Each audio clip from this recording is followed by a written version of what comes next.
어, 안녕하세요. 저희는 6조 어플리케이션 조인 전윤성, 음, 이윤후, 이윤우, 그리고 이용진입니다. 이용진입니다.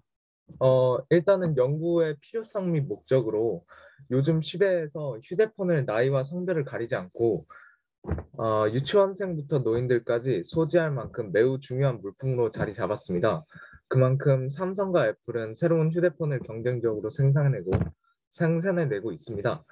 일상생활에서 없으면 안 되는 물건으로 자리 잡은 휴대폰은 게임 메시지 공유, 기사 검색, 번역, 지도 보기, 내비게이션, 음악 듣기 등 다양하게 사용되고 있습니다. 그것에 따라 다양한 어플리케이션들이 개발되고 있습니다. 이렇게 다양한 어플리케이션들 중 내비게이션은 차량을 이용하여 이동하는 경우에 번번하게 사용되고 있습니다. 우리는 현재 사용되고 있는 지도와 관련 어플리케이션의 기능이 각각의 어플리케이션을 이용해야 한다는 점에서 불편함이 있다는 것을 발견했습니다. 그래서 내비게이션, 지도, 채팅 기능은 모두 갖춘 어플리케이션의 개발 필요성을 느꼈습니다. 우리는 실생활에서 위에 세 가지 기능을 하는 어플리케이션의 편의성과 필요성에 대해 중학생을 대상으로 설문해 보았습니다. 그 결과 편안할 것 같다 80%, 편하지 않을 것 같다 20%가 나왔습니다. 따라서 세 가지 기능을 모두 갖춘 어플리케이션들을 계획하였습니다. 우리의 연구 컨셉은 위치, 위치 다중 표시 내비게이션, 내 위치 근방 지도, 그리고 위치 공유 채팅입니다. 내비게이션을 설치, 열기, 찾기, 공유 등의 불필요한 과정들을 생략하여 간편하고 빠르게 이용할 수 있도록 하면 편리할 것이고, 내비게이션을 사용하는 운전 상황에서도 안전하게 이용할 수 있도록 여러 가지의 단점을 없애고 장점을 더해서 더 편리하게 만드는 것이 목적입니다. 그러면 일단 연구 방법 및 내용을 설명드리겠습니다. 일단 첫 번째는 구글이 개발한 초보자용 안드로이드 개발 도구 프로그램인 앱 인벤터를 사용하여 내비게이션 기능, 채팅의 기능, 그리고 자기 위치 표시 지도의 기능을 탐구하고 결합하는 것입니다. 두 번째는 이제 연구하고 있는 애플리케이션 중요 역할을 생각해 보는 것입니다. 일단 첫 번째, 1번은 현재 GPS상 자기 위치 표시를 하는 것입니다. 두 번째는 목적지 표시 및 목적지로 가는 길 안내. 이제 첫 번째와 두 번째가 내비게이션 역할을 하는 것이고요. 그리고 세 번째, 목적지 도달 시간, 근처 건물 또는 가게 위치, 기타 등 텍스트 공유. 이것은 이제 메시지와 위치 공유이고, 그리고 네 번째, 현재 위치 표시, 메시지 전송. 이것 또한 위치 공유 기능과 메시지 기능입니다. 그리고 마지막으로 운행 기록 및 데이터 저장하는 것입니다. 자, 그럼 일단 결과에 대해 먼저 말씀드리겠습니다. 프로그램 내에서 지도를 볼 수 있게 되었고, 지도 내에 내비게이션을 하게 되었습니다. 일단. 그리고 지도 위에서 자신의 위치를 나타내도록 허용할 수 있고, 자신의 공유 허용된 지인의 위치를 또한 볼 수 있습니다. 이것이 이제 위치 공유 기능입니다. 그리고 지도 위치에 표시된 지인을 선정하여 찾아갈 때 최단 거리 탐색 및 내비게이션 프로그램 활용할 수 있습니다. 자, 이것은 위치 공유 프로그램 기능과 내비게이션 기능을 합쳐서 중간에 불필요한 과정들을 생략하고 바로 지인의 위치를 확인한 후 그쪽으로 갈 수 있게 하는 기능입니다. 그리고 마지막은 프로그램 내에서 허용된 자신의 지인이나 가족과 문자 메시지가 가능하도록 프로그램하였다는 것입니다. 이것은 메신저 기능과 이제 위치 공유, 내비게이션 기능 세 가지를 모두 합친 것이죠. 일단은 제작 과정에서 쓰인 코드입니다. 잠깐만요. 일단 첫 번째에서 잠깐 뒤로 넘겨줄게요. 첫 번째에서 지도에서 그 자신의 위치를 확인하는 코드이고 그 밑에 그 밑에 코드는 이 인식한 위치를 지도 위에 표시하도록 하는 어, 코드입니다. 그리고 그 왼쪽에 저희 화면 기준으로 왼쪽에 있는 저 보라 색깔 큰 코드는 어, 상대방한테 상대방한테 공유를 할 수 있도록 하는 기능의 코드고요. 그리고 맨 마지막으로 이거는 자신의 어, 버튼을 눌렀을 때 그 지도와 자신의 위치를 보여줄 수 있도록 하는 버튼입니다. 그럼 이 네 가지 코드는 위치 공유 기능에 대한 코드이고요. 내비게이션 기능을 맡은 제가 내비게이션 코드들을 설명드리겠습니다. 일단 가장 왼쪽 위에 있는 코드는 그 메인 내비게이션 코드인데요. 그 내비게이션 밑에 그 세 가지 버튼이 있습니다. 그리고 그 위에는 빨간색, 초록색으로 나뉜 두 가지 위치 표시가 있는데요. 그 첫 번째 왼쪽 위쪽에 있는 코드는 이 두 가지 그 위치 표시 사이에 가장 적합한 경로를 찾아내는 그 코드입니다. 저기서 아니, 그 초록색은 자기 자신의 현재 위치를 나타내고요. 그리고 빨간색 위치 표시는 자기가 원하는 목적지를 설정할 수 있는 위치 표시입니다. 그리고 이제 밑으로 내려가서 왼쪽 아래에 있는 코드를 보시면 경로가 나온 뒤에 현 위치에서 어떻게 하면 도착 위치로 갈 수 있는지 자세하게 알려줍니다. 예를 들자면 땡땡땡 거리에서 우회전을 하라. 아니면 좌회전하라. 그리고 100m를 가라. 이런 이런 것을 알려주는 코드이고요. 그리고 이제 오른쪽으로 넘어가면 두 가지 코드가 있는데 이거는 한 번에 설명드리겠습니다. 두 가지 코드 중 위쪽에 있는 코드는 저기 가장 왼쪽에 있는 실행 스크린을 보시면 그 지도 밑에 버튼이 세 가지가 있는데 첫 번째 Navigate, 두 번째는 Chat 하고 밑에는 Share My Location이라고 되어 있습니다. 그 가장 중앙에 그런데 있는 코드는 8분 지났는데 혹시 더 설명할 내용 있나요? 그럼 최대한 빨리 하고 넘어가겠습니다. 아니면 뭐 시연 있나요? 어플리케이션? 네네. 네, 그러면 시연해 주세요. 네네. 네. 일단 이렇게 코드들이 있고요. 그리고 영상을 한번 보겠습니다. 최대한 빨리 넘어가겠습니다. 자, 여기가 지금 내비게이션 창이고요. 내비게이션 기능을 지금 시연하고 있습니다.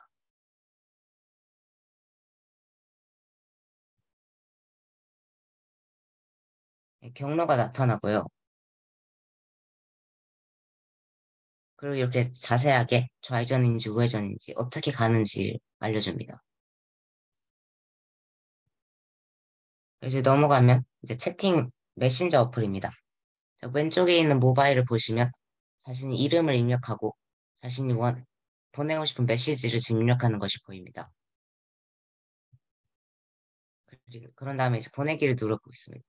누르면 그두 번째 모바일에서도 보낸 게 확인이 되고요. 두 번째 모바일에서도 이제 메시지를 보내보겠습니다. 보낸 게 이제 왼쪽 모바일에도 보내지죠. 자, 그럼 이 메시지를 이제 너무 많아서 지우고 싶을 때는 위에 Delete All Message 버튼을 누르면 됩니다. 세 번째 위치 공유 기능을 넘어가고 있습니다. 자신의 위도와 경도를 지금 나타내고 있고요.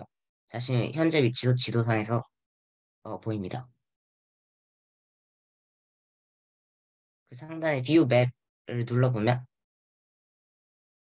구글 지도로 자연스럽게 넘어가서 자신이 어디에 있는지 확인이 가능합니다. 그리고 이제 Share, 공유죠. 위치 공유 버튼을 눌러보면 자신이 원하는 앱을 선택할 수 있고, 거기서 원하는 사람을 선택할 수 있고, 여기서는 데모이기 때문에 데모라고 있습니다. 이제 자신의 위치를 공유할 수 있죠. 이게 세 가지 기능을 합친 어플입니다.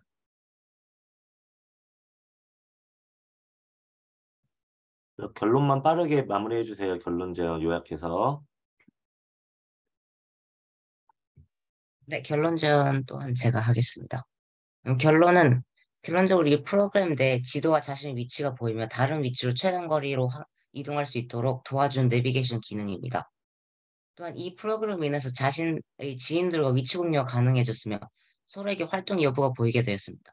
그리고 이 프로그램은 문자 메시지를 포함한 위치 관련 프로그램으로 한 앱 안에서 세 가지 기능을 신속히 누릴 수 있도록 하였습니다. 자, 그럼 제언을 넘어가겠습니다. 프로그램의 한계로 인해 상대방 위치와 실제 위치가 다를 수 있으며 위치가 나타나지 않을 수 있으니 더 정확히 만들기 위해서 더 전문적인 애플리케이션 제작 프로그램을 사용하여 만들어보는 것도 좋은 방법인 것 같습니다.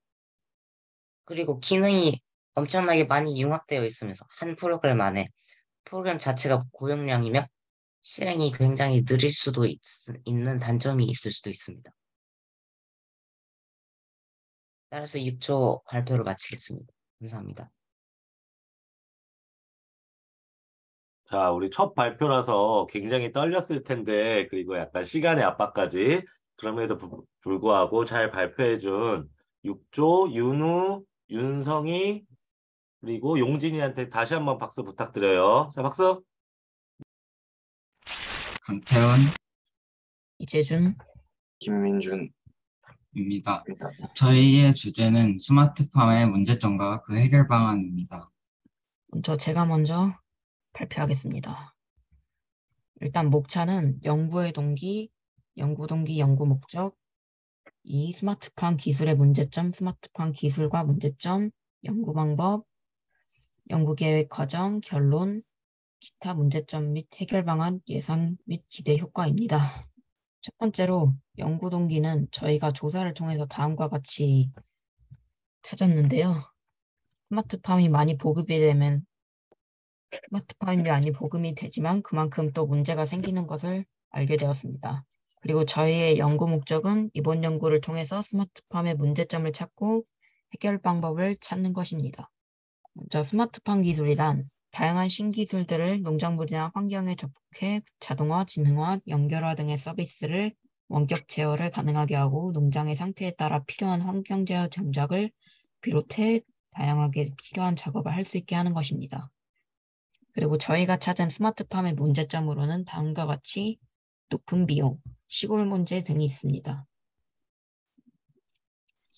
그럼 다음부터 다음은 강태훈이 하겠습니다.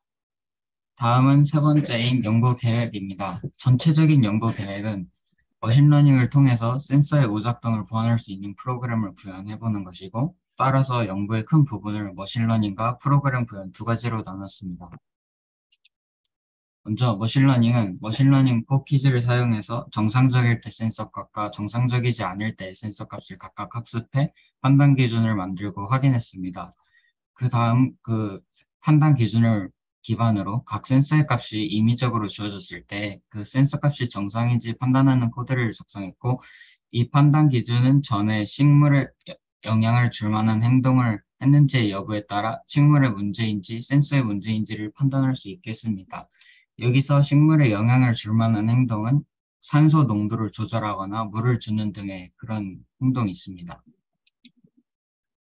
다음은 연구 과정입니다. 연구 과정도 크게 머신러닝과 프로그래밍으로 나눌 수 있는데요. 먼저 머신러닝은 머신러닝 포키즈로 진행했고, 센서 값을 각각 학습시키는데 순서는 온도 센서, 습도 센서, 이산화탄소 센서 순서로 학습시켰고, 각각 15.5에서 23, 60에서 80, 400에서 450으로 정상 범위가 학습되었습니다. 또 다음은 프로그래밍입니다. 프로그래밍의 작성 순서는 각 센서 값별로 난수를 생성하고, 그 다음 각 센서 값별로 판단 기준을 이용해 전에 식물에 영향을 줄 만한 행동을 한 뒤 센서 값이 비정상으로 나타나면 식물의 문제, 그렇지 않고 센서의 비정상이면은 센서의 문제로 판단을 했습니다. 이게 연구 프로그래밍의 내용이고요.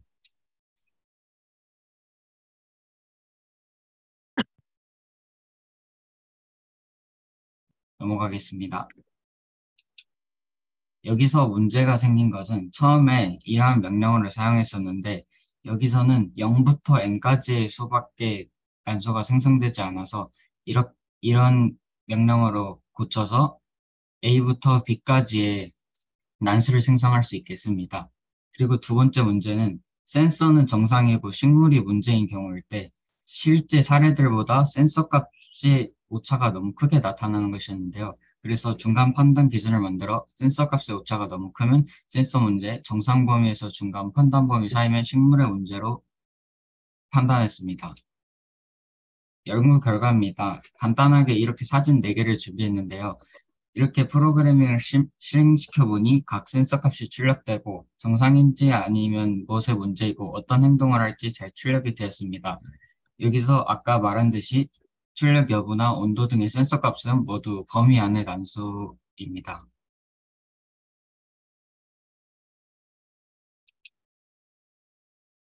어, 이제 다섯 번째로는 이제 결론 기대 효과입니다.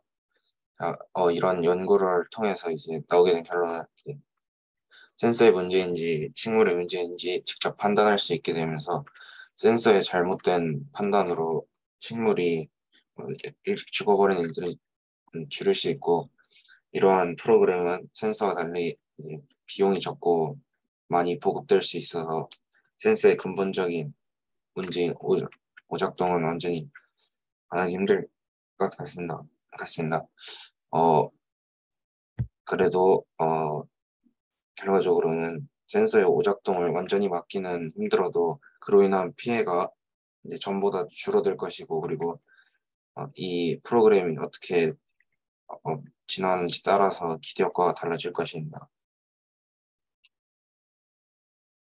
어, 일단은 이 문제점에 따른 해결 방안 첫 번째로 높은 비용입니다. 이 높은 비용을 해결할 수 있는 방법은 이제 정부의 지원을 받아서 하거나 아니면은 이제 조금 더 6분 가격이 지원자 혹시 시연 같은 거 있나요? 시연. 시연 영상은 따로, 영상 문제 때문에 따로 준비를 못했습니다. 네, 그럼 이게 여기까지가 끝인가요? 네, 이 페이지가 끝이에요. 네, 그럼 계속 읽어주세요. 네. 그리고 두 번째로는 기술 문제인데, 이 기술 문제를 해결하려면 이제 스마트 농업의 국가 표준에 미흡한 상황이므로 향후 정부는 제조기업의 표준을 적용할 수 있도록 지원을 강화해 나갈 필요가 있습니다. 네, 발표 감사합니다. 끝났습니다. 감사합니다.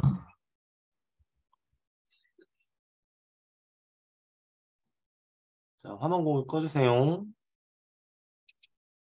네, 그 스마트팜의 문제점을 보완하기 위해서 머신러닝을 사용한 강태훈, 김민준, 이재준 학생의 발표 다시 한번 큰 박수 부탁드립니다. 혹시 선생님들 중에 질문이나 피드백 있으실까요? 네, 그럼 혹시 학생들 중에 질문? 네, 좋아요. 자, 스마트팜 참 재밌는 연구 과제였습니다. 그 다음으로 수익 지출 관리를 도와주는 지갑구멍 막기 프로젝트를 연구한 김민결, 이영준, 정희민 학생 준비해 주세요. 준비되면 화면 공유하고 시작하시면 됩니다.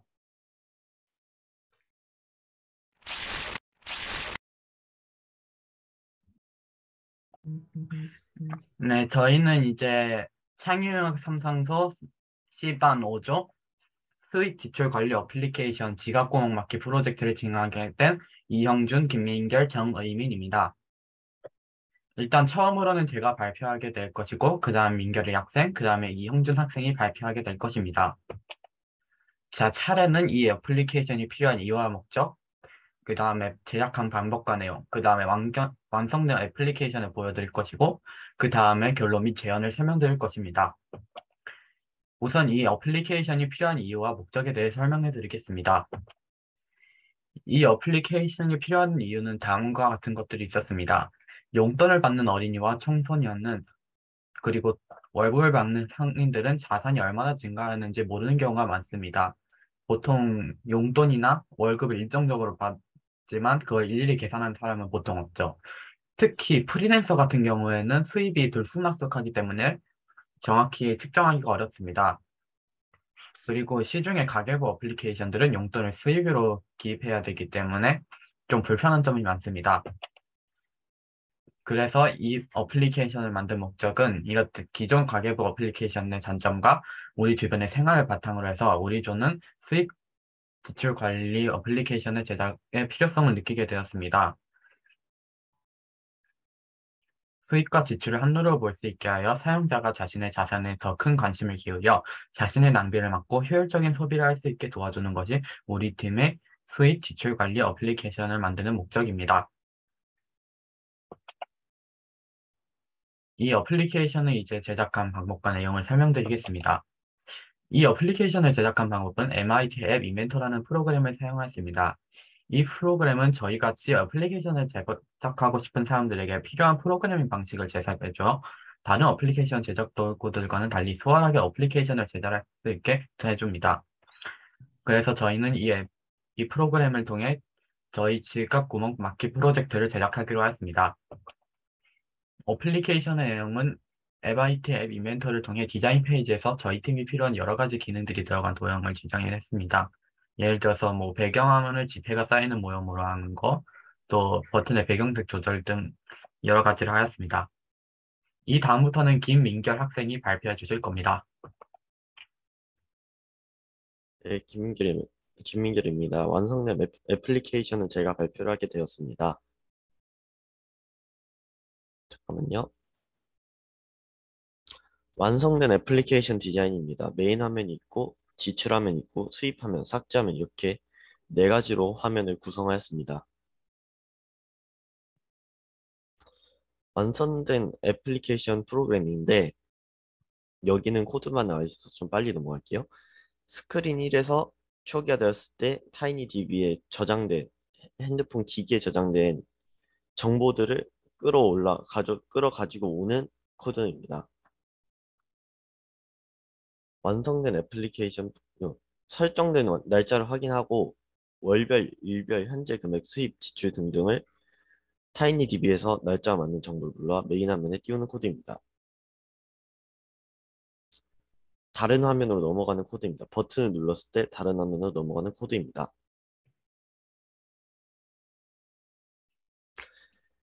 메인 화면의 수입 버튼을 눌렀을 때 수입 화면으로 넘어가면서 수입 화면이 초기화되면서 오늘 날짜를 가져오고 이번 달의 총 수입을 기기 타이니DB에서 불러오는 코드입니다. 수입 화면의 날짜 입력 버튼을 눌러 날짜 선택을 완료한 후에 그 날짜 선택 버튼의 텍스트를 오늘의 날짜로 바꾸는 코드입니다. 저희가 만든 만원, 100원, 1000원 단위의 입력 버튼의 플러스 마이너스 단위를 바꾸는 변수와 코드입니다.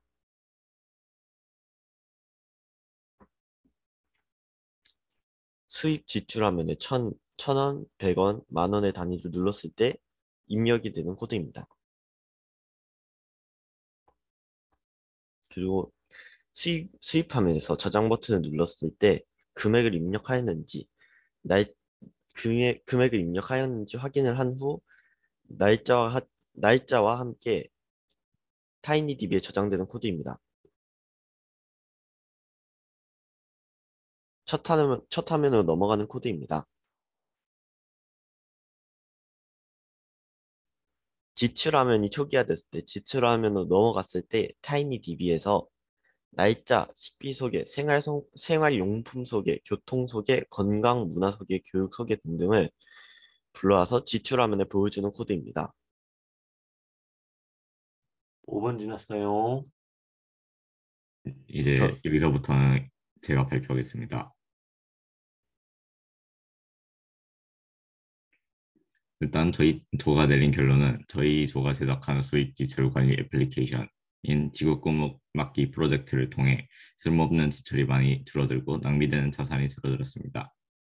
저희 팀이 사전에 계획한 애플리케이션의 기능 중 주기적인 수익과 지출은 일정 시간마다 설정해 놓은 만큼 증가, 감소되게 할 수 있는 기능과 큰 액수는 만 단위에 입력할 수 있는 기능, 자신의 수익을 어디서 받았는지 나타내고 싶다면 따로 표시할 수 있는 기능 등 다양한 기능들을 성공적으로 추가했습니다.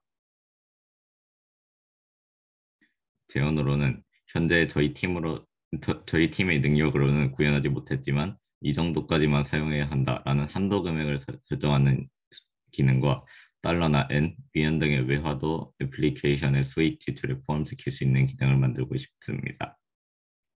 시중의 여러 가계부 애플리케이션에 있는 자신의 자산으로 그래프를 만들 수 있는 기능이 현재 저희의 수익 지출 관리 애플리케이션인 지갑구멍 막기 프로젝트에 없어서 추가하면 좋을 것 같다는 생각이 나왔습니다. MIT 앱 입문서에는 다양한 유저들이 제작해 놓은 확장 기능들이 많으므로 그러한 기능들을 사용하면 저희 팀이 실천하지 못했던 기능들도 지갑구멍 막기 프로젝트에 적용할 수 있을 것 같았습니다. 지금까지 저의 발표를 마치겠습니다. 감사합니다. 자, 우리 수익 지출 관리를 도와주는 지갑구멍 막기 프로젝트를 개발한 김민결, 이영준, 정유민 학생에 다시 한번 큰 박수 부탁드릴게요. 혹시 질문이나 피드백 있으실까요? 네. 자, 그러면 다음으로 우주 정보를 제공하는 웹 서비스를 개발한 김지한, 서현우, 이서준 학생 준비해 주세요.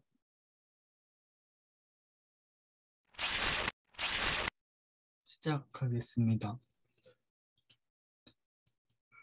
안녕하세요. 저희는 창의응학 상상소 C반, 중 C반 8팀인 서현우, 김지한, 이서준입니다. 선생님 다시 할게요. 네, 편하게 하세요. 네. 안녕하세요. 저희는 창의응학 상상소 중 C반 8팀인 서현우, 김지한, 이서준입니다. 저희의 주제는 우주 정보를 제공해주는 웹 서비스입니다.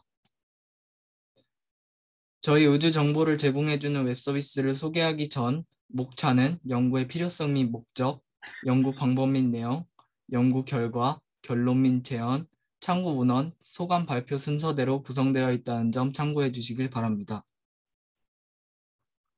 첫 번째로 필요성 및 목적을 발표하겠습니다. 저희는 뉴스를 즐겨보지 않는 사람들이 우주 관련 소식에 관해 그때그때 보지 못하고 우주에서는 가끔씩 혹은 몇백 년 만에 일어날 그런 큰 사건들을 보지 못하고 넘어가 나중에 아쉬워하는 모습을 때때로 보아왔기 때문에 저희의 우주 정보를 제공해주는 웹 서비스가 꼭 필요하다고 생각했습니다.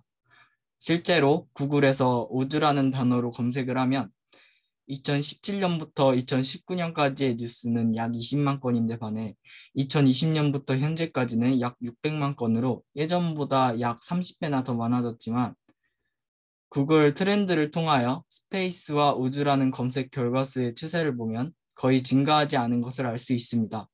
소식은 증가했지만 사람들의 관심은 오히려 그대로인 것이죠.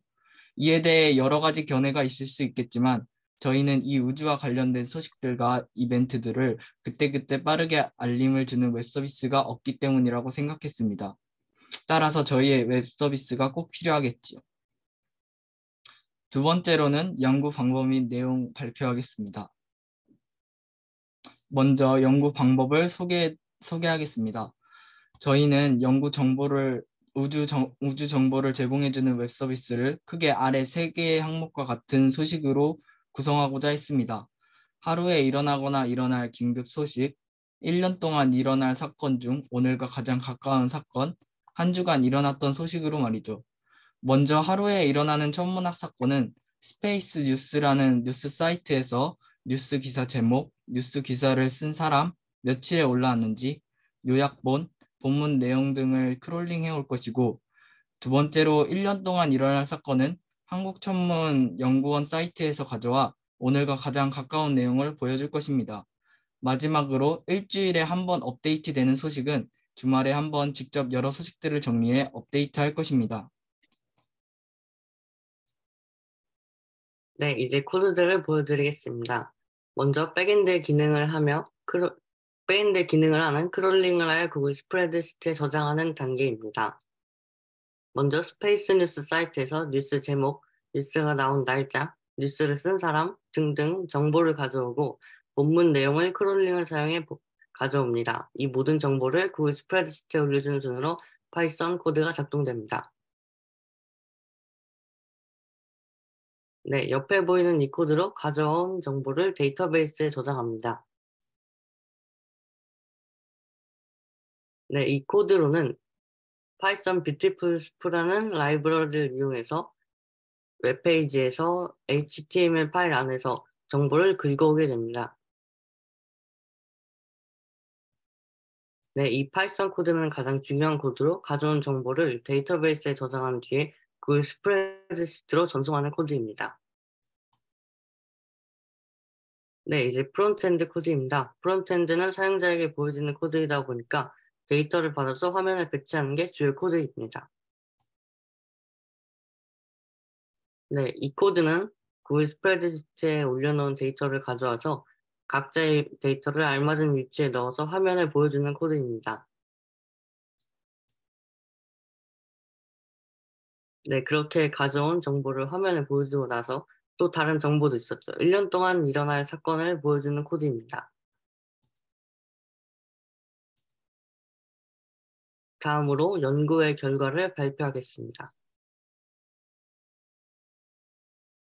네, 아까 설명드렸던 파이썬 코드의 결과입니다. 이걸로 웹페이지에서 정보를 스크롤링 해와서 구글 스프레드시트에 올려주면 이러한 결과로 보입니다. 네, 그리고 아까 설명했던 프론트엔드 코드의 결과물입니다. 이게 저희의 최종 결과물인데요. 가져온 정보를 화면에 보여줍니다.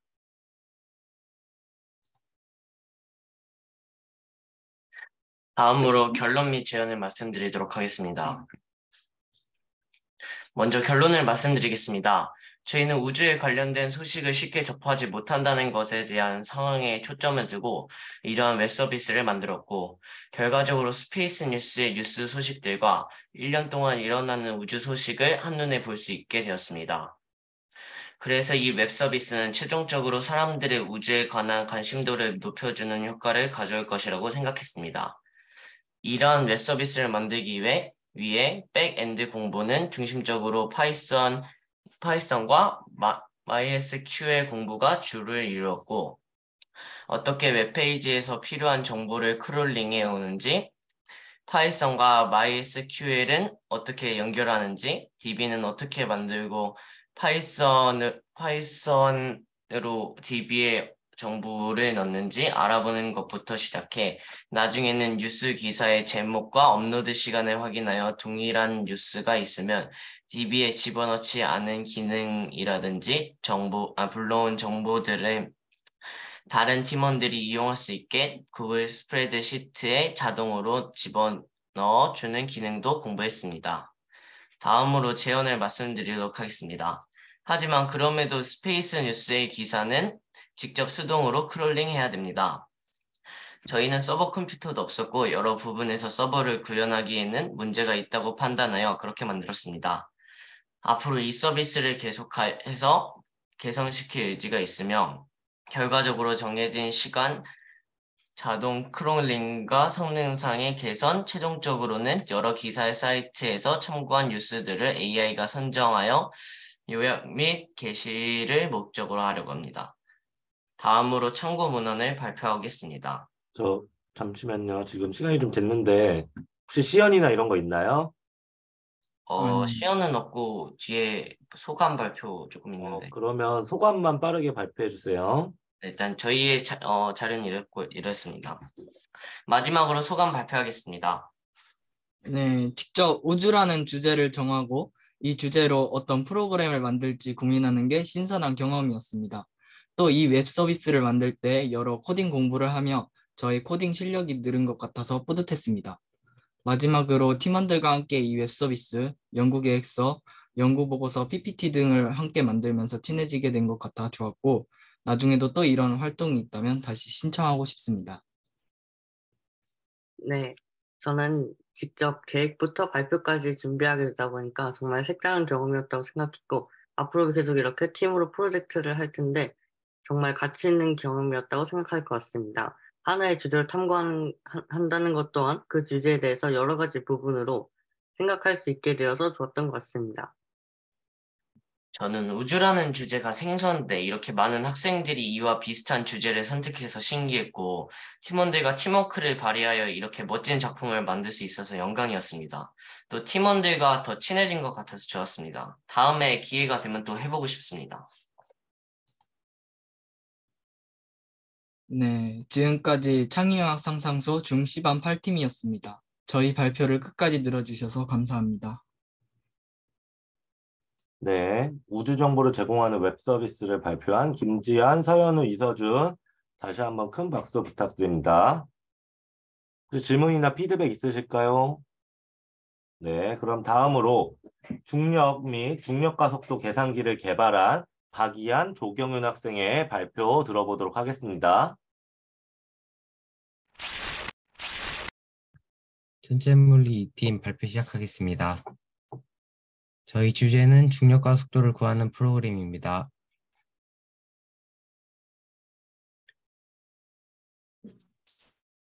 우선 목차 먼저 설명드리도록 하겠습니다. 첫 번째로 연구 동기와 목적에 대해 설명드리도록 하겠고, 이론적 배경, 연구 방법 및 내용, 연구 결과, 결론 및 기대 효과 순으로 발표하고, 마지막으로 참고 문헌 알려드리면서 발표 마치도록 하겠습니다.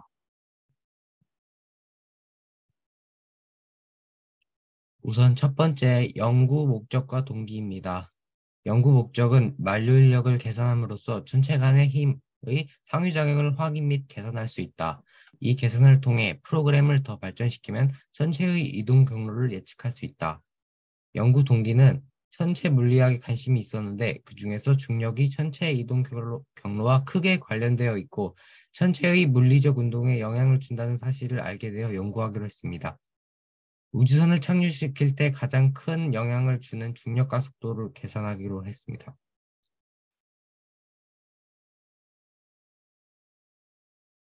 이론적 배경에 대해 설명하도록 하겠습니다.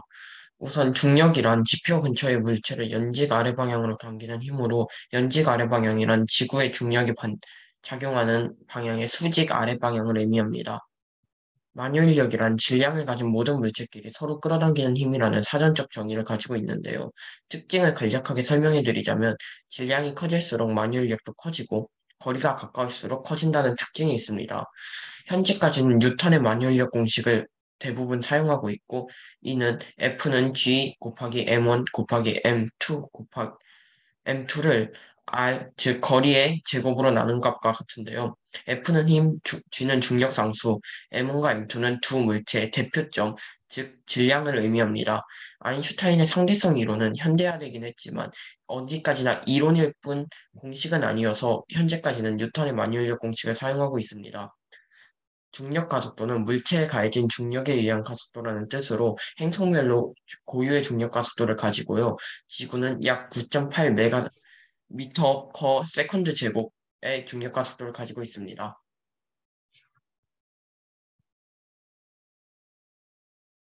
다음으로 연구 방법 및 내용입니다. 첫 번째, 엔트리입니다. 장점은 중력과 속도를 시각화해 시뮬레이션처럼 보이게 할 수 있습니다. 단점은 엔트리 서버 안에서만 동작되고 호스팅이 불가능합니다.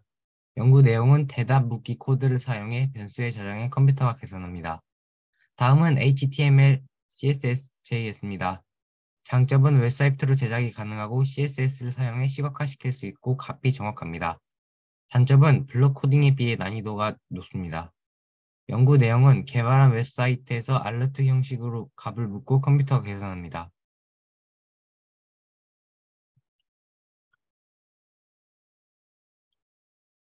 프로그램에 대해 설명하도록 하겠습니다. 우선 엔트리는 시각화 테스트 및 코딩 계획으로는 사용을 했지만 실제적인 결과 도출은 없었고요.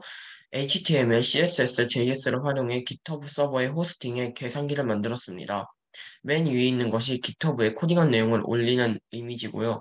그 다음 오른쪽에 있는 이미지가 GitHub 페이지를 개설하는 이미지, 마지막 아래 이미지가 GitHub에서 계산기의 링크를 받는 이미지입니다.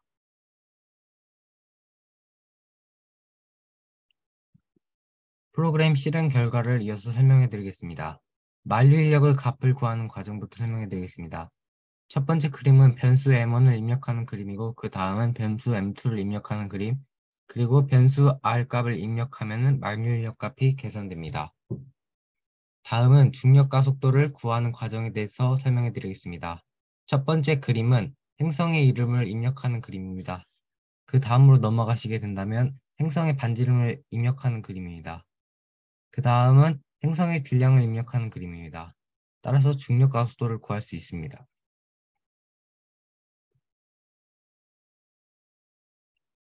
결론 및 기대 효과에 대해 설명해 드리도록 하겠습니다. 우선 저희 프로젝트의 결론부터 얘기해 드리자면 행성의 질량에 따른 중력과 속도를 구할 수 있게 됩니다. 또한 행성의 질량만 알면 미지의 행성 또는 새로 발견된 행성의 중력과 속도도 빠르게 구할 수 있게 됩니다. 두 천체 사이의 상호작용을 구할 수 있고 이를 바탕으로 소행성의 이동 경로를 예측하는 게 다양한 방어 활동이 가능해집니다. 기대 효과입니다. 프로그램을 발전시켜 소행성이 다른 천체의 만유인력에 의해 어느 방향으로 휠지 또 지구에 어떤 위협이 올 수 있는지 계산할 수 있습니다. 미지의 행성을 탐사할 때 중력과 속도와 그 행성의 중력을 알아야 우주선 또는 탐사선을 착륙시킬 수 있게 되는데요. 그런 착륙 때 계산기를 활용할 수 있게 됩니다.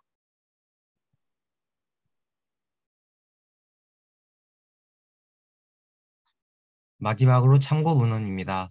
위에 링크를 참조해 주시기 바랍니다.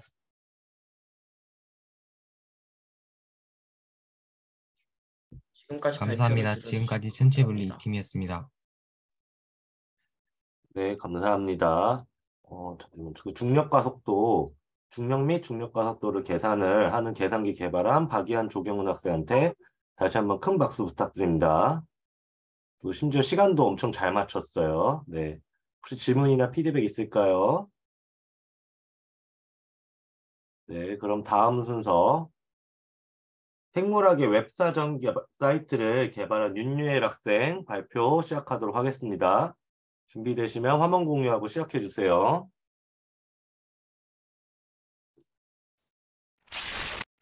먼저 저의 연구 주제는 생물학 사전 웹사이트 개발입니다. 목차입니다. 6가지로 구성되어 있는데 첫 번째 서론, 두 번째 기반 이론, 세 번째 연구 과정, 네 번째 연구 결과, 다섯 번째 연구 결론, 그리고 마지막으로 여섯 번째 참고 문헌으로 구성되어 있습니다. 첫 번째 서론입니다. 제 연구 동기는 생활 속에서 생소한 생물을 접하게 되었을 때 그 생물의 정체를 알고 싶을 때 곧바로 알 수 없어 불편함을 느끼게 되어 간단하게 사용할 수 있는 생물학 사전 사이트의 필요성을 느끼게 되어서 주제로 정하게 되었습니다. 이 연구의 목적은 인터넷 생물 대백과 사전과 위키백과 밀당 위키 그리고 지식백과 구글 이미지 검색 등을 연동해 생물학계 사전 사이트를 개발하는 것입니다. 두 번째 기반 이론입니다. 첫 번째 웹사이트 원리, 두 번째 구성 언어 및 설명입니다. 웹사이트는 인터넷 프로토콜 기반의 네트워크에서 도메인이나 IP 주소, 그리고 고유한 루트 경로만 이루어진 URL을 통해 시각적으로 보이는 웹페이지들의 묶음입니다. 웹브라우저는 HTML 마크업 언어의 명령을 데스크톱 화면에 표시하는 그대로 페이지 내용을 표현합니다. 두 번째 구성 언어입니다. 웹은 시각적 요소인 프론트엔드가 보이지 않는 전동 패널로 구성됩니다.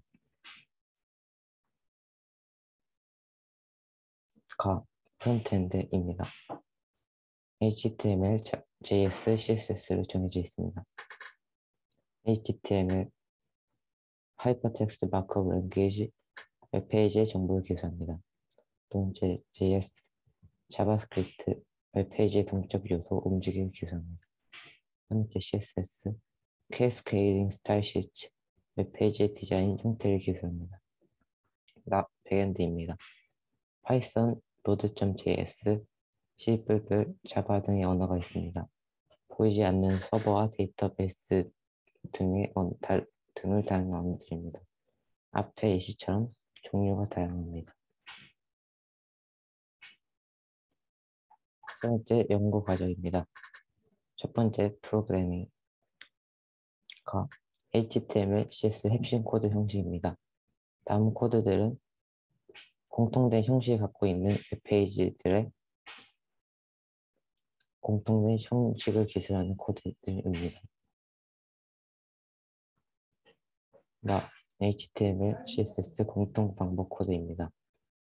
다음은 같은 공통된 요소를 포함하고 있는 각각의 웹페이지들에 들어가는 공통적인 부분을 기술하는 코드들입니다. 대표 코드의 설명입니다. 첫 번째, index.html 파일입니다. 다음 코드는 메인 페이지를 기술하는 코드 파일이고, 메인 페이지답게 주제와 부제가 나타나도록 나누어 작성되었습니다. 1.html 서브 페이지 중 첫 번째 페이지를 기술하는 코드 파일로 똑같이 나뉘어져 제목과 내용의 글자 크기 각각 다르게 작성되었고 웹사이트의 개요를 서술했습니다. 2.html 서브 페이지 중 두 번째 페이지를 기술하는 코드 파일로 이전 파일과 같이 영역을 나눠서 제목과 내용의 글자 크기가 각각 다르게 작성되었습니다. 하이퍼링크를 걸어 스텝에서 링크가 열리도록 작성되었습니다. 생물학 결과를 서술했습니다. 세 번째, 서브 페이지 중 세 번째 페이지를 기술하는 코드 파일로 이전과 같이 div로 나뉘어 제목과 내용의 글자 크기가 각각 다르게 작성되었습니다.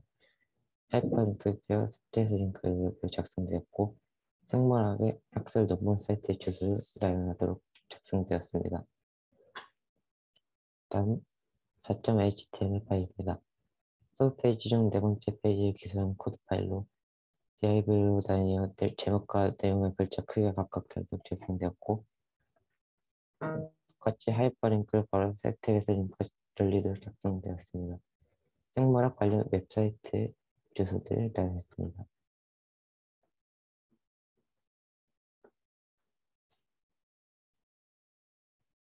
5.html 서브 페이지 중 다섯 번째 페이지에 기술하는 코드 파일로 이전 파일과 같은 형식이 띄고 있고 웹사이트 개발자에 대해서 수정했습니다.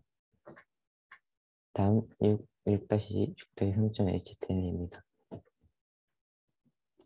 div 분할하고 폼 클래스 박스를 지정해 따로 영역을 지정하고 인풋 타입을 텍스트와 버튼으로 설정해서 검색창을 구현했습니다.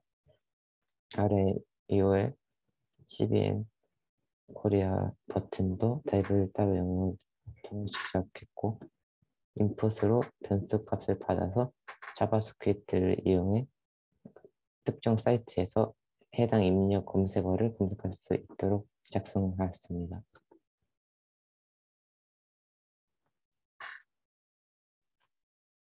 연구 결과입니다. 첫 번째 코드 실행 웹페이지 출력입니다. 웹페이지 출력은 시연을 통해 보여드리겠습니다. 다음은 인덱스 페이지 화면입니다.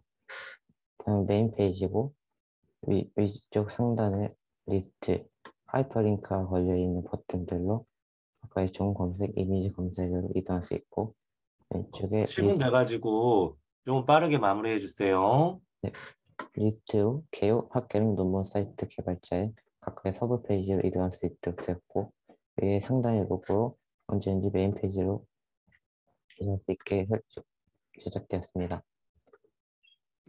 개요 페이지, 학계론 페이지,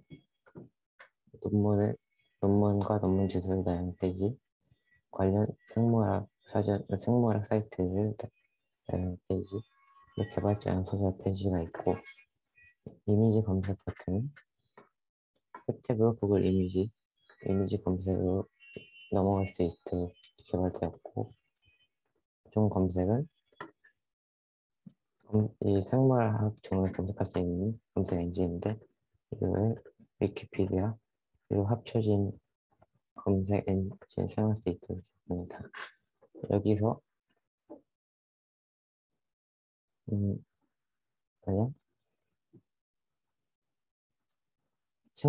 생물의 종을 검색하게 된다면 위키피디아에서 해당 검색어를 검색한 화면을 띄워주게 됩니다.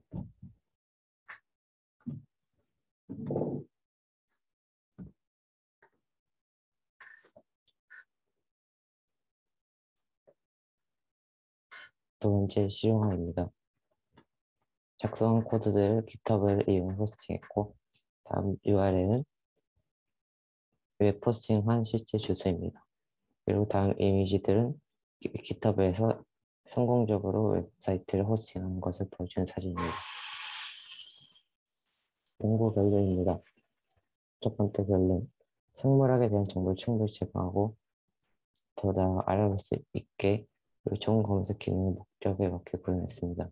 대중들이 생물학에 더 가까워질 계기가 될 수 있을 거라 예상합니다. 두 번째 제안입니다. 도메인이 생기고 암시하는 웹사이트가 되면 앞으로 유용하게 쓰일 것으로 생각됩니다.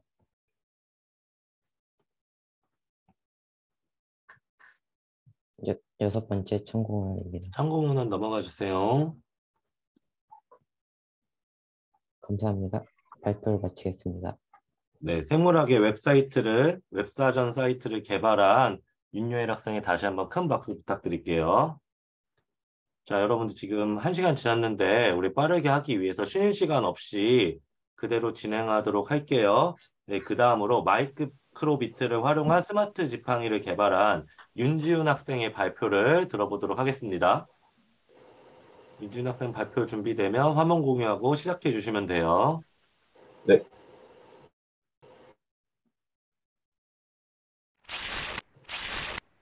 안녕하세요. 마이크로비트를 활용한 스마트 지팡이를 제작 및 발표하게 된 3조 윤지훈이라고 합니다.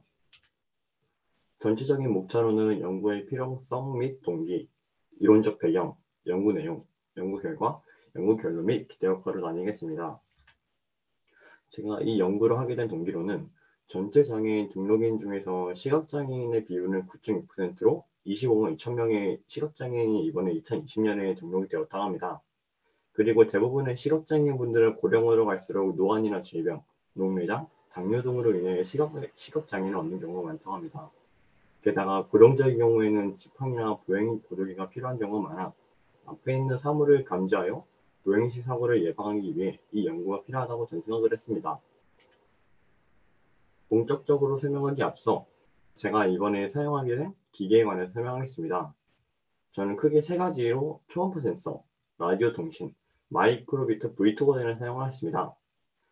초음파 센서는 여기 두 개의 초음파에서 초음파가 발산해서 원격에 있는 물체에 닿고 반사돼서 다시 들어가는 그 시간을 계산해서 거리를 계산할 수 있고요. 라디오 통신은 마이크로비트의 모든 버전을 탑재되어 있는 기능으로 2개 이상의 마이크로비트와 통신하기 위해 있는 기능이라고 합니다. 그리고 저는 이번에 마이크로비트의 V2 버전을 사용하는데요. 이번에 미국 통신사 BBC에서 제작한 미니 컴퓨터로 아이들이 편하게 코딩을 하기 위해 만들어졌다고 합니다. 이번에 V2 버전이 생긴 이후 대표적으로 여기엔 로봇 터치 기능, 뒤쪽에 스피커, 마이크 기능이 생겼다고 합니다. 이제 본격적으로 제가 연구한 내용과 방법을 설명하겠습니다. 저는 일단 인터넷에서 조사하고 그 다음에 직접 시각장애인 관점이 되어보았는데요. 우선 인터넷 조사로는 시각장애인의 특징을 분석을 하고 그 다음에 시각장애인처럼 눈을 감고 한번 생활해서 어느 부분이 불편한지를 알아내었습니다. 그 덕에 시각장애인은 청력과 촉감에만 의지해야 한다는 걸 알았고 고령자와 시각장애인 분들이 자주 쓰이는 물품이 지팡이라는 사실을 알아냈습니다. 연구 결과로 이거는 제가 최종적으로 만들어낸 완성품이고요. 마이크로비트 통신 프로그램과 초음파 센서 프로그램, 그 다음에 신호등 및 통신 프로그램은 메이크 코드라는 프로그램에서 코딩을 하였고요. 이 서비스 기능 엔트리에 있는 말하기 기능을 사용해서 코딩을 하였습니다. 작동 방식은 일단 크게 거리 측정 센서, 신호등 신호 확인기, 서비스 기능을 나뉘는데요. 먼저 거리 측정 센서는 여기 지팡이에 달려있는 초음파 센서를 활용해서 장애물 및 계단에 있는지 없는지를 확인을 시켜주는 기능. 그 다음에 신호등 신호 확인기는 마이크로비트에 있는 라디오 센서와 신호등에 있는 라디오 센서를 해서 라디오 통신을 사용해서 신호를 주고받으며 지금 신호등이 어떤 신호인지 알려주고요. 마지막으로 서비스 기능은 엔트리 말하기 기능으로 지금의 날씨, 날짜, 시간 알려줍니다. 이제 직접 제가 이거를 시연해 보도록 하겠습니다. 잠시만요.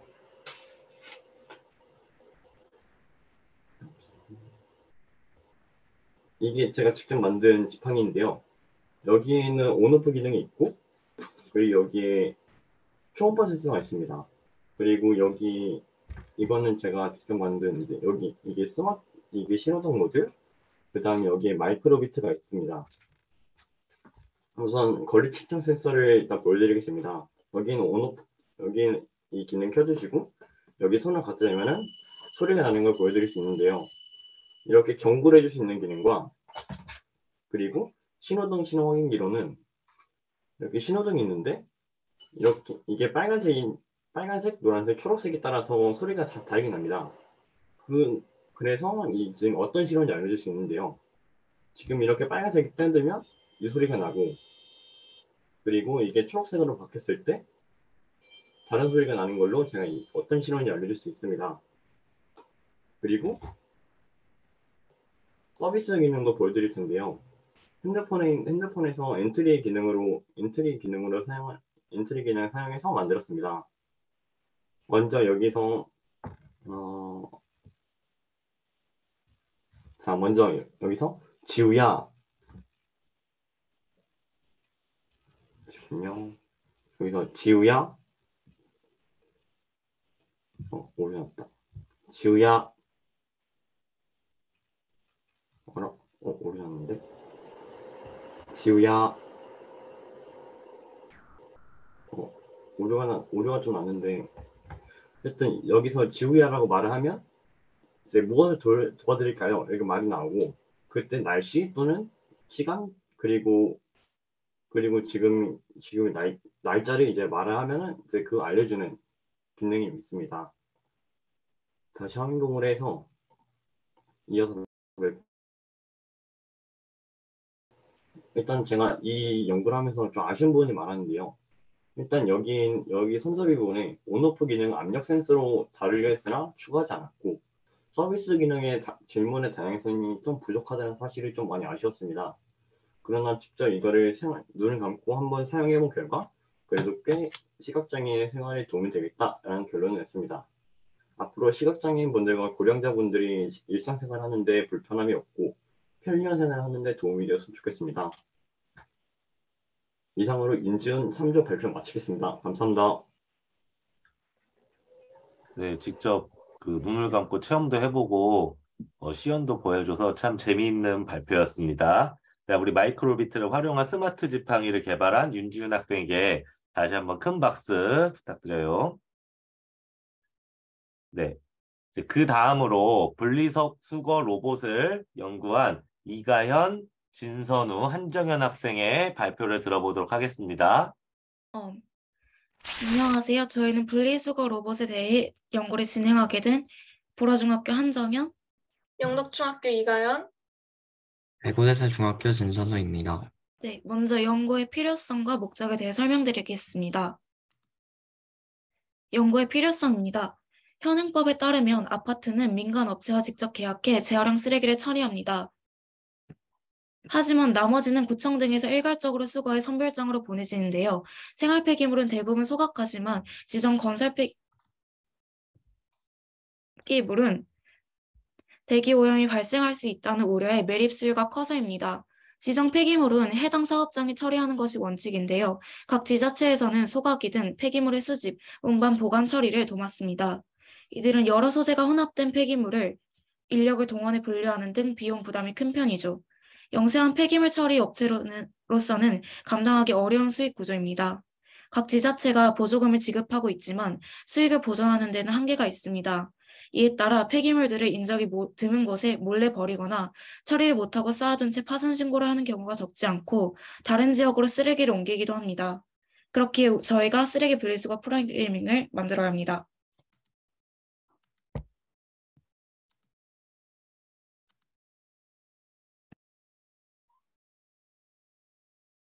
네, 다음으로 연구의 목적에 대해서 설명해 드리도록 하겠습니다. 환경 문제는 심각한 상황이고 사람들은 그 심각성에 대해서는 알고 있지만 그에 비해 올바른 행동을 하지 않습니다. 우리는 미리 찾아놓은 각종 쓰레기 사진들을 엔트리의 기능 중 하나인 이미지 모델 학습을 활용해 다양한 종류의 쓰레기들을 구별할 수 있게 하였습니다. 또한 하드웨어, 모터 플레이트 등으로 로봇을 만들어서 엔트리와 함께 활용해 쓰레기들을 직접 구별해서 쓰레기를 올바른 박스에 분류할 수 있게 합니다.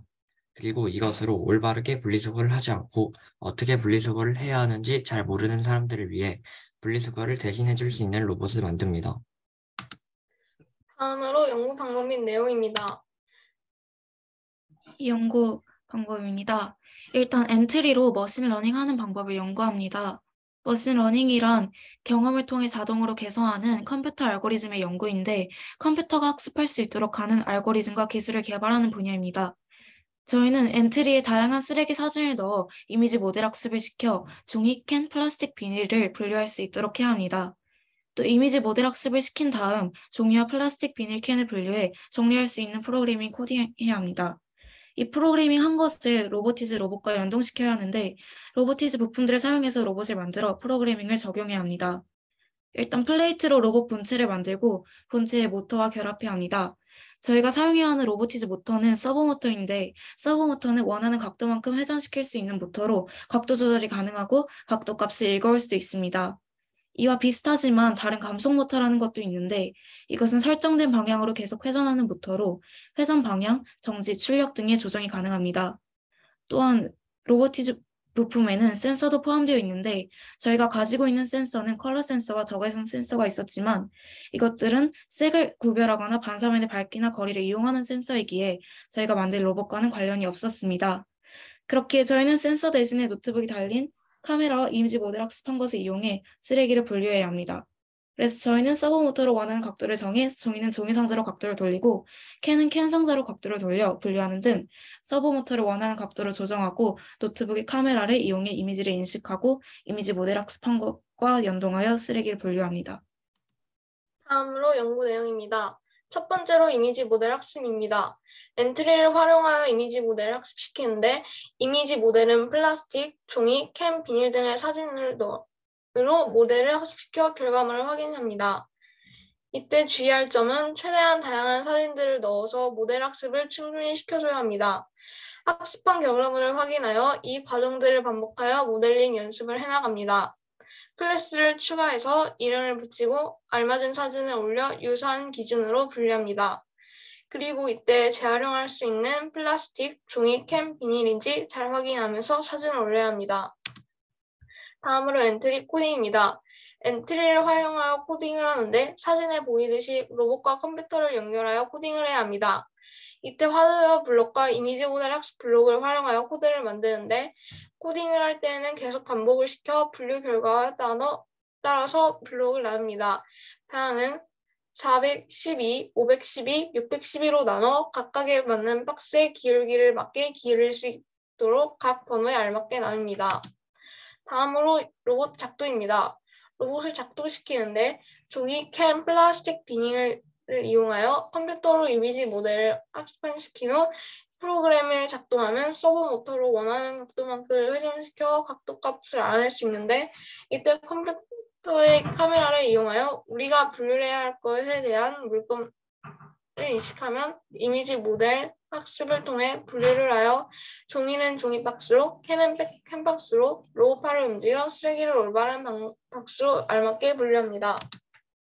이것은 로봇의 움직이는 모습인데 시간 관계상 짧게 앞부분만 보여드리도록 하겠습니다. 다음으로 연구 결과입니다. 엔트리의 이미지 모델 학습과 로보티즈 모터 등을 이용해 만든 로봇은 플라스틱, 종이, 비닐, 캔 등의 사진을 보여줬을 때 각자 맞는 박스로 알맞게 움직여 분류해야 했습니다. 저의 이번 연구의 목적은 쓰레기를 알맞게 분리수거하는 것이었고 잘 실현이 되었습니다. 이번 연구를 진행하면서 저희가 처음 기획했던 로봇팔은 재료 부족으로 인해 재현해내지 못하였지만 그 과정으로 결국 저희가 만든 로봇이 기울기를 바꾸며 쓰레기를 분류하는 방법도 있고 저희가 처음 만들어내려 했던 실제 분리수거장 로봇처럼 분리수거를 로봇의 팔을 이용하여 분류할 수 있다는 것을 알 수 있었습니다.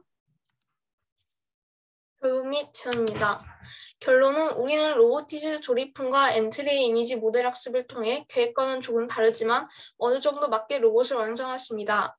이 연구를 하면 로봇을 직접 조립하고 만들 때 로봇과 컴퓨터가 연결되지 않은 어려움을 느꼈고 로봇에 대한 프로그래밍을 어떻게 짜야 할지 잘 모르는 부분들도 있었고 처음 계획했던 로봇파를 진행하지 못하는 등 여러 어려움이 있었지만 결국에는 이를 잘 해결했습니다. 저희는 서버 모터를 알맞게 기울기로 돌려 각 박스에 알맞게 분리수거를 하는 법을 터득했고 그 과정 속에서 서버 모터, 감속 모터, 컬러 센서와 적외선 센서 등 여러 부품들에 대해 알게 되었습니다. 하지만 이 분리수거 로봇은 생활 속에서는 사람들에게 도움이 될 수 있는 로봇이 되길 바랬지만 저희의 기대와는 달리 그 부분에서는 현재 어려울 것으로 보입니다. 그 부분은 여러 보완이 필요한데 그건 뒤에 재현해서 이어나 보려고 합니다. 네, 그 다음으로 재원입니다. 우리가 이 연구를 하게 된 이유는 쓰레기 문제 때문입니다. 요즘 사람들은 분리수거를 하는 방법을 잘 모르거나 귀찮아서 그것들을 잘하지 않습니다. 우리가 깨끗하게 분리수거만 잘 하더라도 쓰레기 업사이클링을 할 수 있는데 이를 잘 하지 않는 사람들을 대신해서 로봇을 만들어 분리수거를 하게 하기 위해 이 연구를 하게 되었습니다. 하지만 이 연구를 해본 결과 여러 한계를 느꼈는데 그중 가장 큰 부분이 우리가 만든 쓰레기 로봇 분류 프로그램이 실용성이 없다는 부분이었습니다. 우리가 만든 분류 로봇은 너무 작고 우리의 목적과는 다르게 실생활에서 사용하기라는 좀 어려운 부분이 많고 굳이 이 로봇을 사용해야 한다는 그런 필요성을 느끼게 만들지 못하였습니다. 그래서 이 연구가 일반화되기 위해서는 많은 수정이 필요한데 일단 이런 로봇을 아파트 쓰레기 분리수거로 사용한다는 것은 잘 이용이 되지 않을 가능성이 높고 반대로 사람들은 많으나 쓰레기 분류가 잘 되지 않는 장소들, 예를 들어 콘서트장이나 백화점 같은 곳에서 이용되기 쉬울 것 같습니다. 다음은 참고 문헌입니다. 참고 문헌은 이런 것들이 있습니다. 감사합니다. 자, 우리 분리수거 로봇을 발표해준 이가연, 진선우, 한중현 학생의 발표 다시 한번 큰 박수 부탁드립니다. 네, 우리 다음으로 인공지능을 이용한 영화 플랫폼의 댓글 분석을 통한 리뷰와 별점 정확성 평가 를 연구한 이강유, 이모원 학생의 발표 들어보도록 하겠습니다. 준비되면 화면 공유하고 시작해 주세요.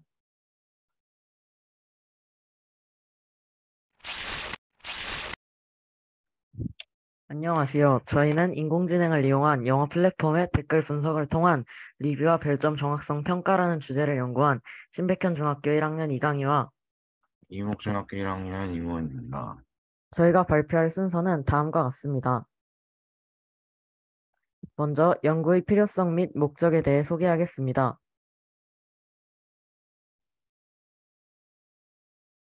최근 과거와 달리 인터넷이 발달해 많은 사람들이 이미 경험해본 고객들이 작성한 리뷰와 별점을 통해 정보를 얻고 의사결정하는 사례가 늘고 있습니다. 실제로 한국유통학회에서 발표한 논문에 의하면 대부분의 레스토랑 방문자들은 방문 전 리뷰와 평점을 확인하고 장소를 결정한다고 합니다. 이 과정에서 저희가 찾은 문제점은 리뷰와 별점은 점점 중요해지고 있지만 여러 플랫폼의 리뷰와 별점을 살펴보면 리뷰의 내용과 별점의 개수가 서로 상이한 경우가 많다는 것이고 이는 소비자의 합리적인 의사결정을 막는다는 것입니다. 다음 영화 플랫폼의 정직한 후보 2 리뷰를 보면 다음 사진과 같이 리뷰의 내용은 정치와 관련된 부정적인 내용이지만 별점은 높은 경우를 흔히 볼 수 있습니다. 그래서 저희는 리뷰 내용과 별점이 서로 상이한 댓글을 인공지능을 통해 걸러내고 이용자에게 정확도 높은 리뷰를 제공하려 했습니다. 다음은 연구 방법 및 내용입니다. 저희가 개발한 프로그램은 크게 두 가지로 크롤링 부분과 인공지능 부분으로 나눌 수 있습니다. 크롤링은 웹페이지를 구성하는 HTML, CSS, 자바스크립트와 같은 파일을 가져와 필요한 정보만 추출하는 방법으로 저희는 많은 사람들이 쉽게 접할 수 있는 프로그래밍 언어인 파이썬을 이용해 다음 영화 플랫폼의 정보들을 크롤링하려 했습니다. 많은 영화 플랫폼이 있었지만 그 중에서도 다음 영화 플랫폼을 선택한 이유는 한국의 가장 대표적인 영화 플랫폼이었고 내용이 풍부하고 다양한 댓글 정보가 많았기 때문입니다. 다음은 인공지능 파트입니다. 저희가 직접 인공지능을 개발했다면 더 좋았겠지만 시간 안에 프로그램을 완성하기 위해 네이버에서 제공하는 감정 분석 API를 활용했습니다. 감정 분석 API는 크롤링한 리뷰의 내용을 이용해 크롤링한 리뷰의 내용을 긍정, 부정, 중립으로 나누고 정확한 기준과 별점의 개수를 비교해 알맞지 않은 댓글들을 걸러내는 방식으로 개발했습니다. 별점의 개수와 감정 분석할 결과를 비교할 정확한 기준은 다음과 같습니다. 다음은 연구 내용입니다.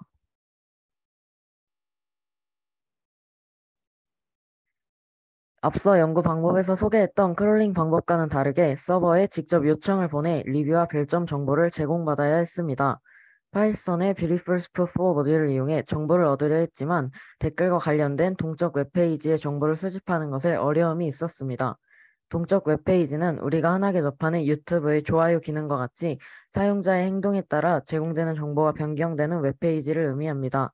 그래서 저희는 이 문제를 해결하기 위해 다음 영화 플랫폼의 댓글 관련 서버 주소를 찾고 이 서버에 정보를 요청하는 방식으로 문제를 해결했습니다. 다음은 인공지능 파트입니다.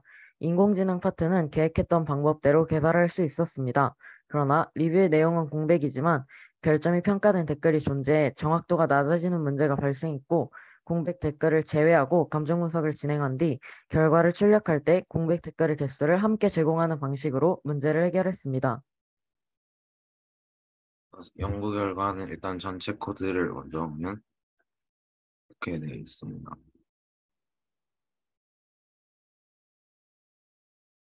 그리고 크롤링만 했을 때 나온 리퀘스트를 이용해서 크롤링만 했을 때 나오는 결과는 이렇게 되고 여기서 결과까지 같이 여기서 AI를 돌리면 이런 식으로 결과와 공백 댓글의 수, 별점과 감정의 결과가 다른 댓글의 수가 나오게 됩니다. 실행 영상을 한번 보면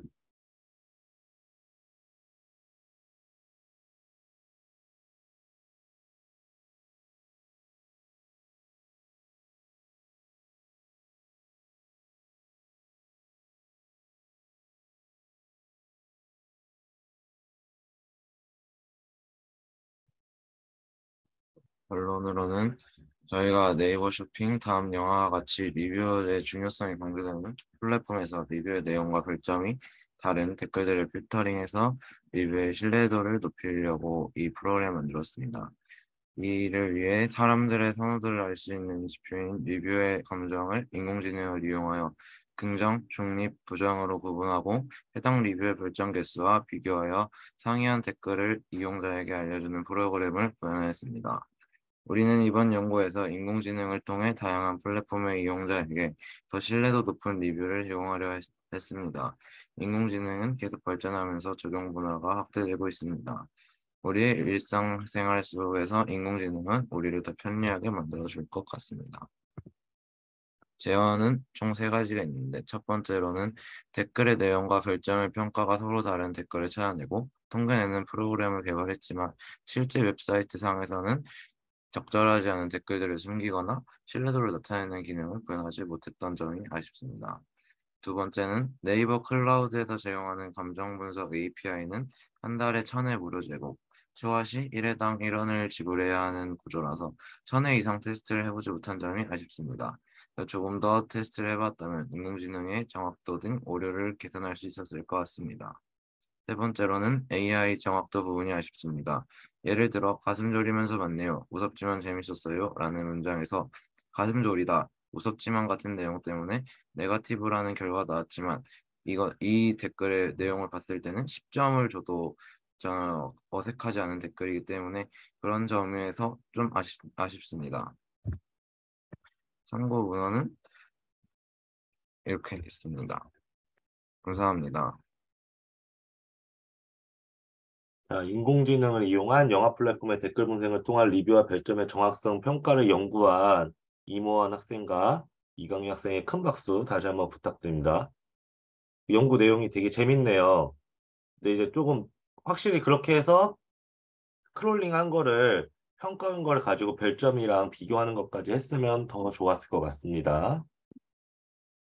자, 그럼 마지막으로 자, 우주 정보를 알리는 우주 퀴즈 웹사이트를 제작한 강윤주, 오서진, 임재혁 학생의 발표를 들어보도록 하겠습니다. 자, 화면 공유하고 준비되면 시작해 주세요. 팀 발표 시작하도록 하겠습니다. 저희가 연구한 주제는 우주 퀴즈 프로그램입니다. 먼저 목차입니다. 연구 필요성 및 목적, 그리고 연구 발표하는 내용, 연구 결과, 결론 및 제안, 참고 문헌을 발표한 후에 저희 팀원들의 소감과 그리고 마지막으로 저희가 만든 작품을 시연하도록 하겠습니다. 저희 팀은 사람들이 우주에 대해 관심이 얼마나 되는지 확인해 보기로 하였습니다. 그래서 네이버 검색률을 확인한 결과 위 그래프의 검색률이 높은 세 부분이 있습니다. 하지만 그 세 부분은 노리우 발사와 행성 정렬 때입니다. 그런데 이 특별한 때를 제외하고는 평소의 우주 검색량은 저조한 것을 알 수 있습니다. 그래서 사람들이 우주에 대해 관심을 가져야 하는 이유는 먼저 첫 번째로 인공위성 분야 자료를 보면 2019년 3,517억 달러, 하나 470조 5천억인 인공위성 시장 규모는 2040년 9,870억 달러인 한화 1,320조 6천억 규모로 산정할 것으로 예상되고 있습니다. 그 중에서도 데이터 서비스업이 크게 성장할 텐데 지구, 우리가 사는 모습을 실시간으로 찍은 데이터가 돈이 될 수 있습니다. 또한 두 번째 자료인 우리와 가까이 위치해 있는 달에도 자료와 같이 많은 연료가 있습니다. 달에서 채취할 수 있는 자원 중에 가장 잘 알려진 것은 헬륨-3이라고 하는 핵융합입니다. 달 표면의 먼지 위에 포함되어 있는 것으로 알려진 헬륨-3은 태양으로부터 날아온 것들로 매장량이 100만 톤 이상으로 예상되고 있습니다. 이 헬륨-3이 희귀한 이유는 핵융합 반응은 중성자를 발생시키지 않는 청정에너지원으로 달에서 채취하는 양만으로도 인류 전체가 수백 년 이상 쓸 수 있습니다. 이외에도 달에는 지구에서 무척 귀한 히토류를 포함하여 다양한 광물 자연이 풍부한 것으로 알려져 있습니다. 따라서 저희 팀은 우주에 대해 관심을 가져야 하는 필요성을 바탕으로 어떻게 하면 사람들이 우주에 대해 관심을 가질 수 있을지 생각했습니다. 그 결과 최종적으로 결정한 것은 우주 퀴즈 앱입니다. 우주 퀴즈 앱을 선택한 이유는 사람들이 우주에 대한 퀴즈를 맞추면서 쉽고 재밌고 정확하게 배울 수 있도록 하고 자신의 최고 기록을 갱신하고 싶은 마음에 문제를 외우다 보면 자연스럽게 학습이 되어 있을 거라 생각하여 우주 퀴즈 앱을 선택하게 되었습니다.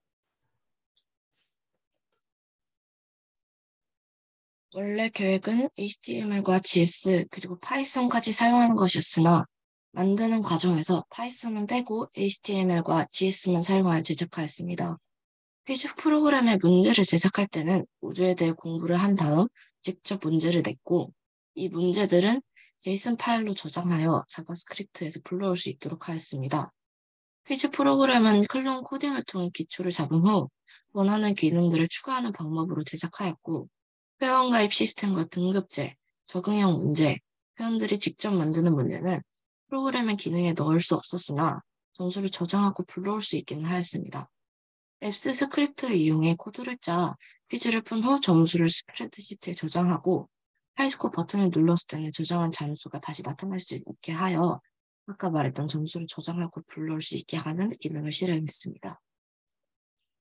먼저 프론트엔드 환경 개발 과정부터 설명드리겠습니다.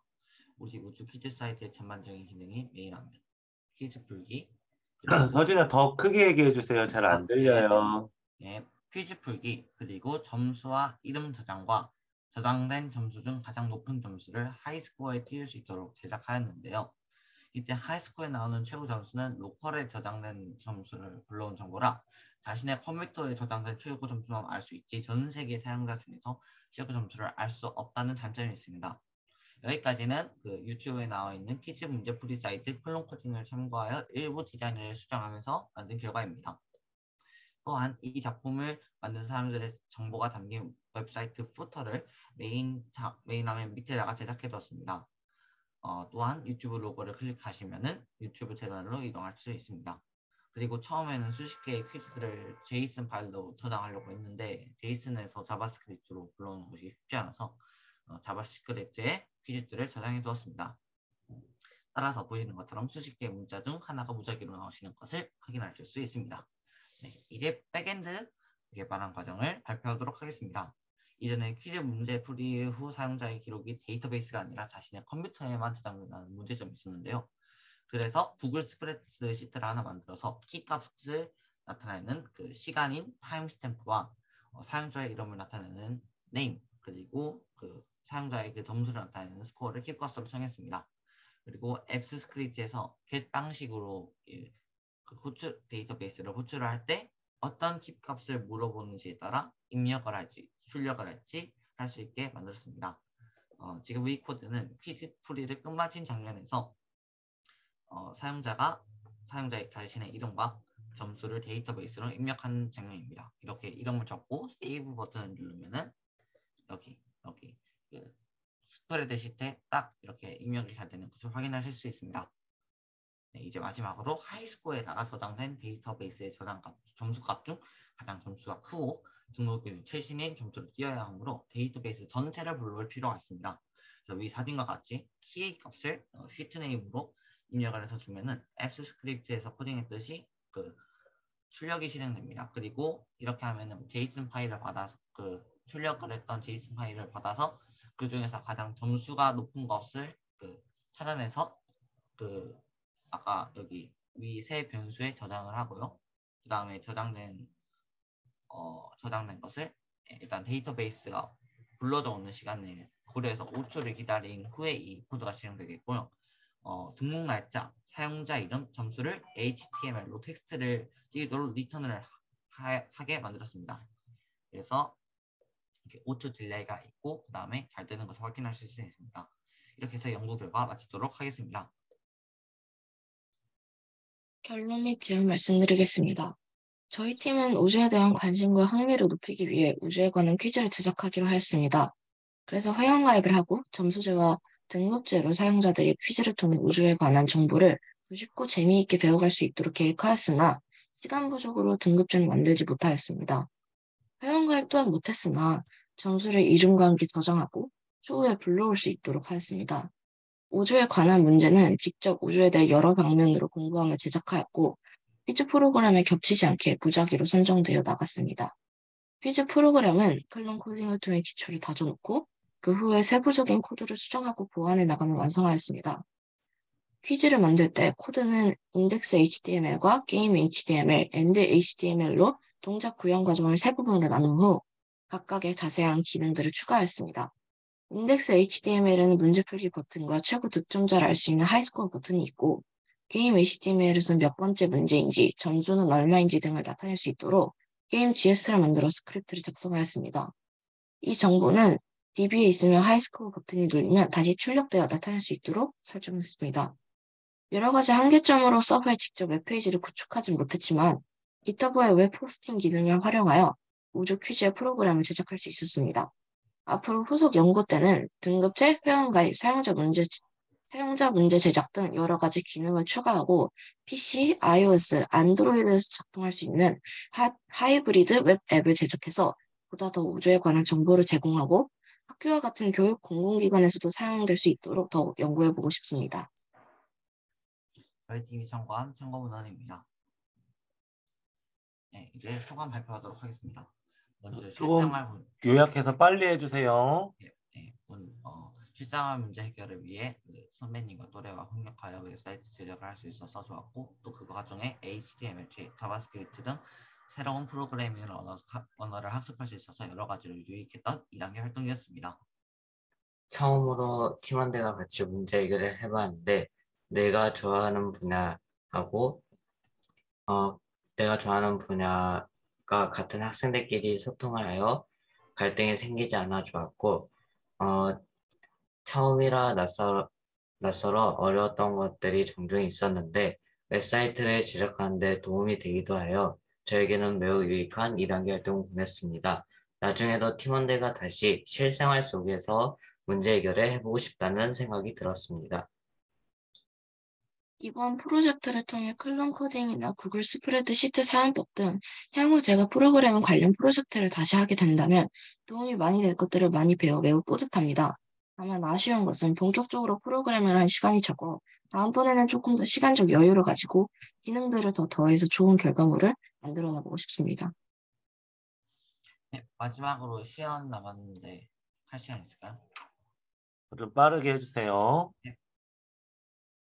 누르면은 여기 저희가 깃으로 호스팅한 사이트로 연결되고요. 일단 플레이 버튼 눌러보겠습니다. OX 퀴즈도 있고 문제 종류에는 또 이렇게 오디 산답도 있습니다. 여기에서 5개 문제를 풀면은 한 점수당 9,999점을 주고요. 이름을 입력해서 저장 버튼을 누를 수 있습니다. 이렇게 하면 하이스코어에서 가장 최신이고 가장 점수가 높은 점수를 5초 딜레이 후에 띄워줍니다. 이번에는 이걸 뛰어넘지 못해서 제게 그 최고 점수가 되지 못했네요. 그리고 또 아까 메인 화면에 푸터 만든 것도 여기 잘 있고요. 유튜브 로고를 누르면은 이렇게 유튜브 채널로 이동까지 됩니다. 네, 저희 사이트 시연도 마쳤습니다. 네, 이상 저희 7팀 발표 마치도록 하겠습니다. 감사합니다. 자, 우주 정보를 알려주는 우주 퀴즈 웹사이트를 제작한 강윤주, 오서진, 임지혁 학생의 발표 들어보았습니다. 자, 이제 우리 총 10팀의 발표를 모두 들어봤어요. 자, 그래서 우리 여러분들 1학기부터 해서 1단계, 2단계까지 여러분들 1년 동안 너무 고생 많았고요.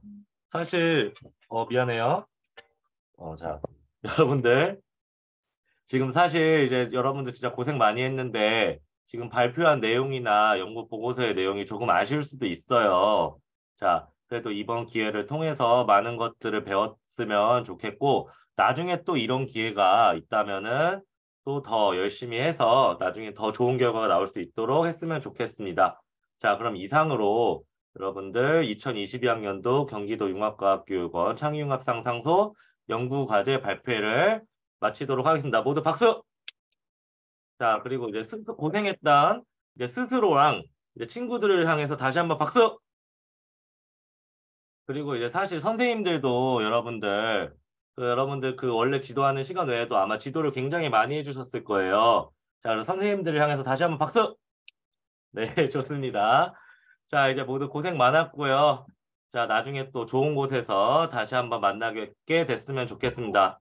자, 이제 나가도 좋습니다. 자, 고생했어요. 안녕히 감사합니다. 계세요. 감사합니다. 안녕히 계세요. 감사합니다.